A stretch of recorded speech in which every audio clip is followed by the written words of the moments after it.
Did you know there's a hidden glitch in the original Battlefront 2 that allows you to walk on the capital ship and even the smaller star cruisers? From the hangar, if you keep landing and taking off until your ship is mostly outside of the ray shield, exiting the vehicle will spawn you outside, allowing you to walk on the capital ship's exterior. And thankfully they didn't program damage for being in space like on Polis Massa, but because the ship's fully solid, you can explore around, shoot at other enemy starfighters that occasionally try shooting you down. Plus, if you and a friend grab two gunships and do this glitch, you can even start a mini war on the platform, which is so fun and everyone watching should definitely give it a go. You can't really walk around on the rebel ship or the CIS dreadnought because they don't have any exterior platform, but you can jump from the Republic Venator onto the smaller cruiser since it's also a solid object, but only on Space Megiddo since it's right under you. Just like how you're able to shoot the shields of the capital ship, you're also able to destroy the smaller cruiser, which is always cool, and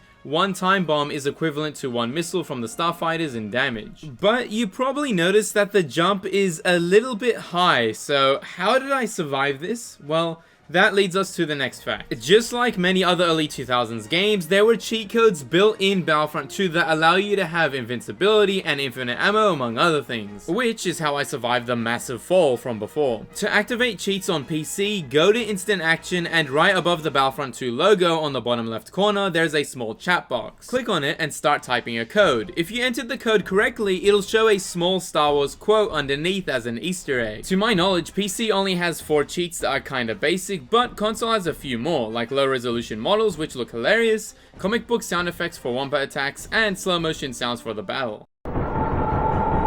And the difference is you have to input a series of button commands on the pause menu of a battle to activate the cheats. Shout out to Cheat Planet for those who know, and with the amount of times I inputted these on PS2, there's no way I'll ever forget them. There's so many cool places in maps that you wouldn't be able to explore without invincibility, one of the most interesting being Polis Massa. Exploring the outside asteroid terrain, you'll realize that the map's sky is surrounded by this galaxy-looking background. You can also explore the roof of inside areas, some of which are blocked off by invisible walls, but if you manage to walk around them, you can explore even more hidden parts of the map, like one-sided walls that you can shoot through, glitch in from the roof of so many different rooms, jump into the central tunnel, or even go completely out of bounds, exploring the rocky terrain until you reach the map's edge, which is still a solid floor, and this thing will stretch out so far that the main map will disappear completely, but eventually you do hit a death wall. Are you lost?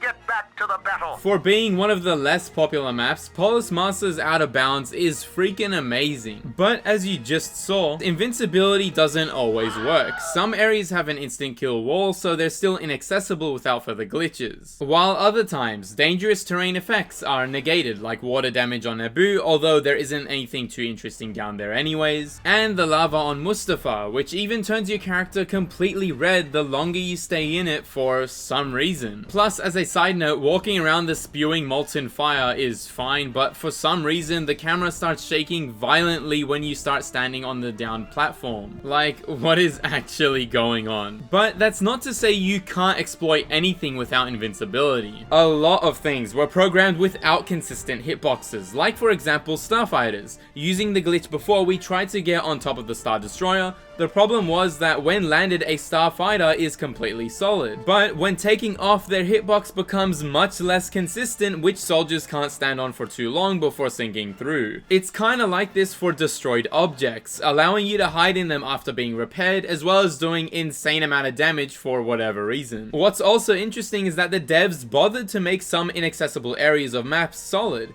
and in some cases when you get far enough away, even the death AoE isn't active, so you can walk on there without any cheats. And again, because of the inconsistent hitboxes, sometimes you do sink right through a wall, leading to a whole area to explore, or just death.